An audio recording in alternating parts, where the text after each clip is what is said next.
the editorial relationship is so important. I don't know where I would be today without Dick Jackson, who was my first and most significant editor. He took me from Iggy's House and Margaret, and then again, Maybe I Won't, all the way through Here's to You, Rachel Robinson. I think that was the last book we did together. So a lot of books, Forever, many of my favorites of my own books. And he taught me by asking me questions about my characters.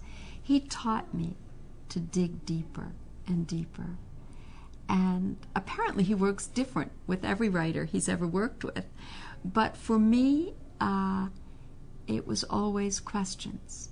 And his questions unleashed, whole new places to go. And, well, he was just wonderful. There's no way I could ever thank him. I've worked with many other editors since then, and each one works in a different way. With Summer Sisters, I have Carol Barron to thank for making that book work, for making that book happen. That's a book that almost killed me. That was the most painful book I ever wrote. 3 years and 20-something drafts, literally.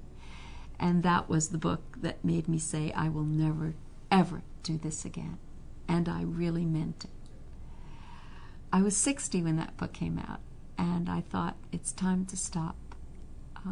Now it's 10 years later, and I'm really going strong. So I'm glad for that. But editors are very important to the process. My process is a strange one, and the way that I explain it to kids, maybe it's not so strange. Maybe I just think it's strange. The first draft for me is pure torture. There's no question about that.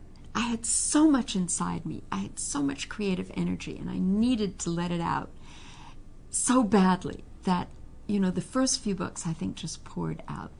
But that was then.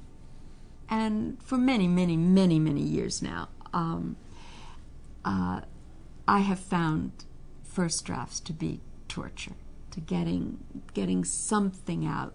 Once I have a first draft out, then I like it. I like the rewriting. I'm a reviser more than a first draft writer. And the best always comes out when I have a pencil in my hand and I'm working on the first draft, and it just good things will start to happen. Second, third, fourth, fifth. So I tell it to kids this way, that for me a first draft is getting the pieces to a jigsaw puzzle, is having that big piece of wood or cardboard and cutting out all these little pieces and mixing them all up.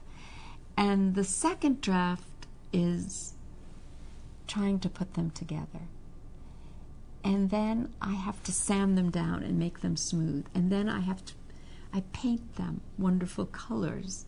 And then I have to polish the whole puzzle so it looks really pretty and finished. And I go through at least 5 drafts. It's a little harder to keep track of now that I work on a computer. When it was a typewriter, yes, I did write on typewriters. Some people don't even know that. My son recently saw carbon paper, onion skin from carbon papers. He's 46 years old, and he was sitting with my grandson, who's 18, and he said, "Look, Elliot, look." He said, "This is what they used to do," as if it was 3,000 years ago. And to them, of course, it is. But anyway, since I work on a computer, and I have for many, many, many years, it's much harder to keep track of how many drafts you're really going through because you keep doing it over and over. That's not good. It was better, and I'm trying to encourage myself to go back to get through a draft, get through another draft, and to do that, I'm now printing out on 3-hole paper and putting it in a notebook so that I can keep track of the drafts as they go. And I think that's much, much better for me. I was getting lost in wasting paper, reams of paper. So this is much better. The way that I did it when I started out using a typewriter.